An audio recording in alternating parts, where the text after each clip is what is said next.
here is the 40.5 or scrub plane. It's a unique and somewhat misunderstood tool in that in modern uses, people will flatten and level boards that are too wide for their joiner. Most joiners in a home shop are 6 to 8 inches wide. And if you've got very wide stock, you can't flatten one side. It's really important that one side of your stock is flat before you run it through a planer. If it's not, then you won't get a true reference for the finished side on the top side. The scrub, because of its length, is not really as effective for flattening stock as it is for dimensioning in width. And as a traditional use, it would be more of a carpenter's tool than a cabinet maker's tool. If you've got to take a 1/4 of an inch or a 1/2 an inch off an 8-foot long stud, it's going to be a lot faster and easier with the scrub plane than it is with a handsaw. If you do get some tear out in the material that you're trying to flatten, something like the tooth blade in the number 62 low angle jack plane is going to let you clean that surface up, get rid of the tear out. But also the jack plane is the tool that would traditionally have been used in a cabinet maker's shop for leveling the surface of a board. Put a heavy camber on it so it has a blade more similar to the scrub, and you've got more bearing surface so you can flatten and level. But if you're going to be doing the roughing with your power planer, then the scrub plane lets you very effectively level out one side before going to the planer. At its heart, this is just a fun plane to use. So let's put it to work. It's a good idea to work at a diagonal, about a 45-degree angle. That way you're removing material along the length of the stock as well as the width. So you can be leveling in both directions. Once you've gone up and back from one direction, come from the other direction and do the same thing. Create a crosshatch pattern. If you're noticing that you're getting a significant amount of tear out, but you still need to take that area down aggressively, work directly across at 90 degrees.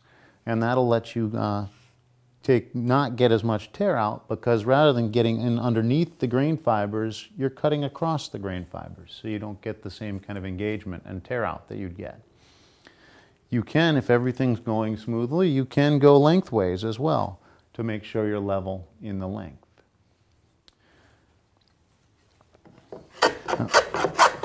I haven't gone quite as deep as I can because I wanted to see how it was going to perform in the material.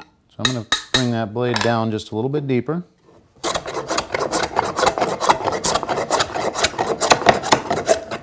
I'm working at a diagonal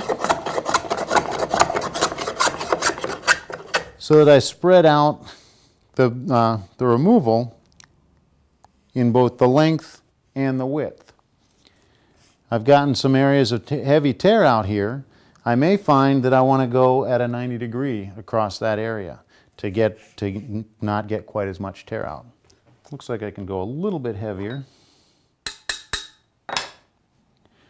I went up and back from one direct diagonal. I'll go up and back from the other.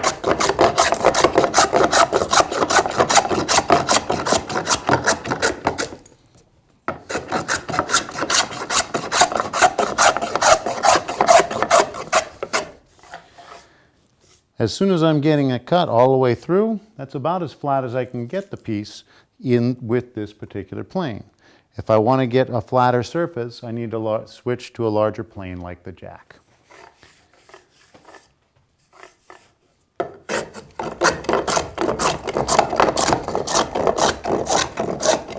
I've gone back across there from the other direction, because if this piece is cutting more cleanly, you may actually want to use this textured surface as an effect in something like a door panel. In these areas where the tear out happened badly, that's where I might go to something like the tooth blade to clean it up, or working at a 90 degree across.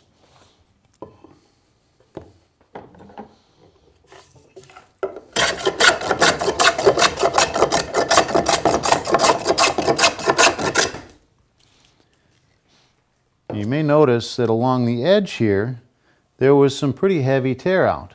That's always going to be a problem when you're working with the scrub plane. So you don't want to be doing it in boards that are finished dimension across the width.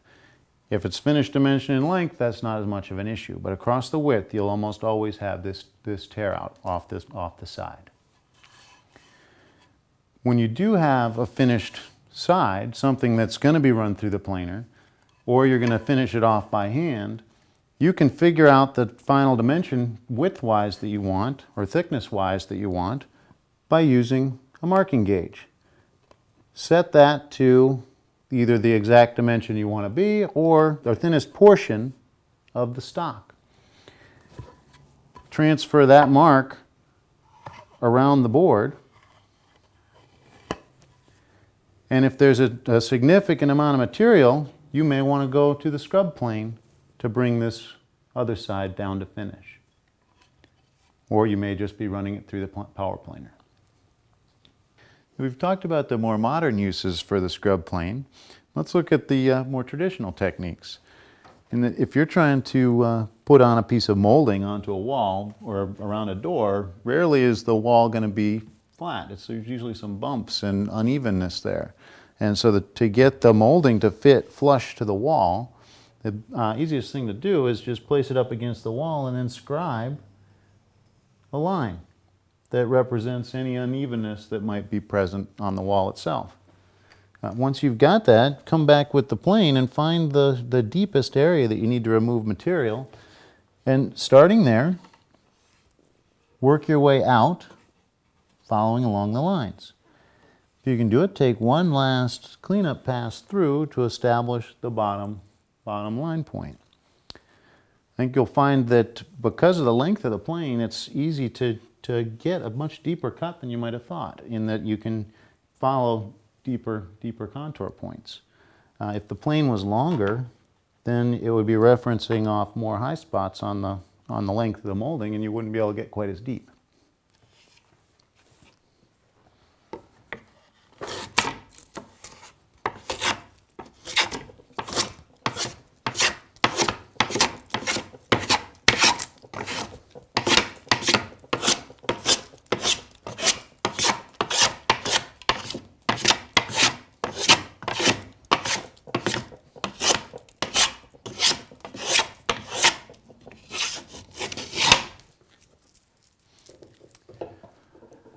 Another of the traditional uses for the scrub is dimensioning in width, like we mentioned earlier. If I scribe a line about a ½ inch deep along this edge, it's going to take me a while to get that brought down with a handsaw. I can get it very, very quickly with the scrub plane.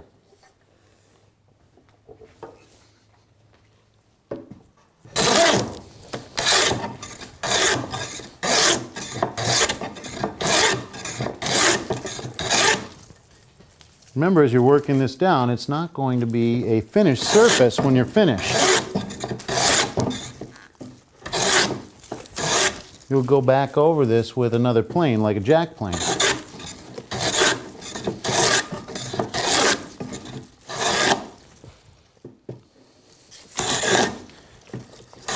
Keep going down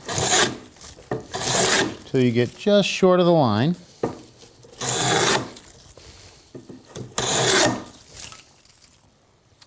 And then you'll finish off with the other tool. You may find that you want to leave this finish in there. If you've ever looked at the studs on an old house, you'll see a surface very much like this that came probably from a scrub plane. Makes really nice bracelets too.